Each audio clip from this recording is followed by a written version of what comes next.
Hello and welcome.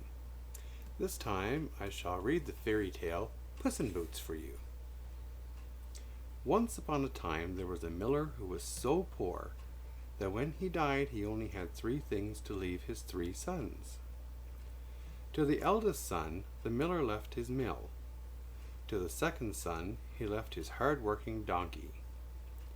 But all he had left to leave to his handsome youngest son was his cat. "What good is a cat to me?" the youngest son sighed unhappily. "How will I ever make my fortune in the world?" "Don't worry, young master," Puss purred. "I will make your fortune for you." "You?" the unhappy boy asked. "What can you do?" "Trust me," said Puss. "Just get me a big sack and a pair of strong boots, and you will soon see." Still doubtful, the young man found a pair of boots and a sack for his cat. In a few minutes, Puss in Boots set out through the forest to make his master's fortune. Puss ran swiftly in his fine boots through the forest and into the fields. Soon he spied in the tall grass just the thing he was looking for, a fine, plump rabbit. Quietly, Puss put down his sack and sprinkled some sweet-smelling greens inside. Then he lay down and waited. In no time the rabbit's nose began twitching and he wriggled into the sack. "Got you!" shouted Puss happily as he pounced on the sack, closed it tight, and carried the rabbit off to the royal palace. He sneaked inside the palace and soon stood before the king. "If it please your majesty, my master has sent you this fine rabbit as a present," Puss in Boots said meekly. "And who may your master be?" thundered the king. "My master is the Marquis of Carabas," answered the cat. "His rich lands stretch far and wide beyond your kingdom." His Majesty was delighted because kings enjoy presents just as much as ordinary people do. And every day after that Puss stopped in to visit the king and share a goblet of royal cocoa. Every day he brought a different present: a pair of colorful pheasants, a dozen peacock eggs, or a fine speckled trout. And as he presented each to the king, he would announce loudly, "I bring you this gift from my master, the Marquis of Carabas." One morning Puss learned that the king and his beautiful daughter were setting out on a trip to visit neighboring kingdoms. As soon as he heard the news, Puss rushed back to the mill to find his master. "Come quickly, master," he called, and made the young man follow him to the river bank.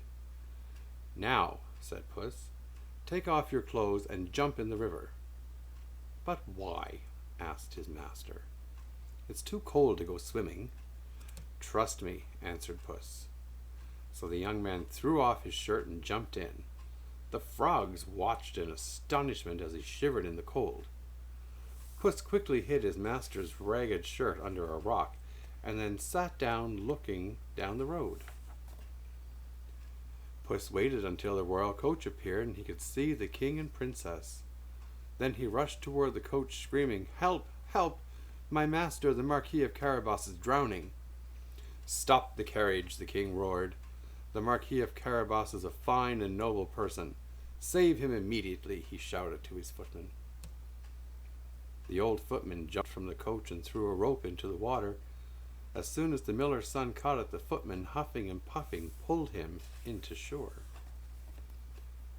The princess ordered the footman back to the palace to get dry clothing. "Bring furs and velvets, the poor man is freezing," she added, noticing that the young man was very handsome. While they waited, Puss ran ahead into the rich lands of the neighboring kingdom, which was really owned by a terrible ogre. When he saw workers in the fields, Puss called out, "When the king passes, you must say this land belongs to the Marquis of Carabas. If not, my master will chop you up into mincemeat." So as the coach passed the ogre's kingdom, the king called out to ask, "Whose land is this?" All who heard him call back, "This land belongs to the Marquis of Carabas." The king was very impressed. Meanwhile, Puss rushed ahead to the castle of the rich ogre. He smiled sweetly when he stood before the terrible fellow, for he had a shrewd plan. "Grrr," roared the ogre. "What do you want?" "I've heard you can change yourself into a lion. Can you really?" Puss asked slyly. "Watch," the ogre shouted. In a flash he became a roaring lion. Puss was terrified, but managed to wait until the lion changed back into an ogre again. "Not bad," said Puss. "But I'll bet you couldn't turn into something small, a mouse, for instance." "Watch again," roared the ogre. In an instant he became a squeaking mouse. "Perfect!" cried Puss, happily as he pounced on the mouse and ate it. At that moment the royal coach was approaching the castle. During the ride the king had decided that the Marquis of Carabas was a very rich man, and the golden-haired princess had discovered that she was in love with the handsome lad, and he with her. When Puss heard the coach, he rushed to the castle gate. "Welcome, your majesties," he said breathlessly.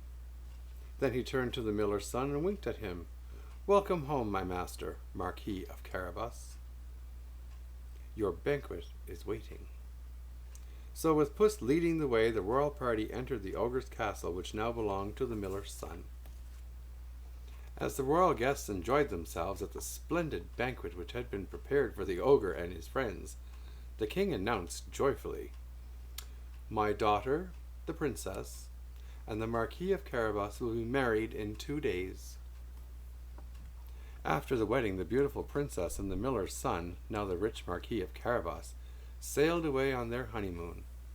Of course, they took along their faithful friend Puss in Boots, and all three lived happily ever after.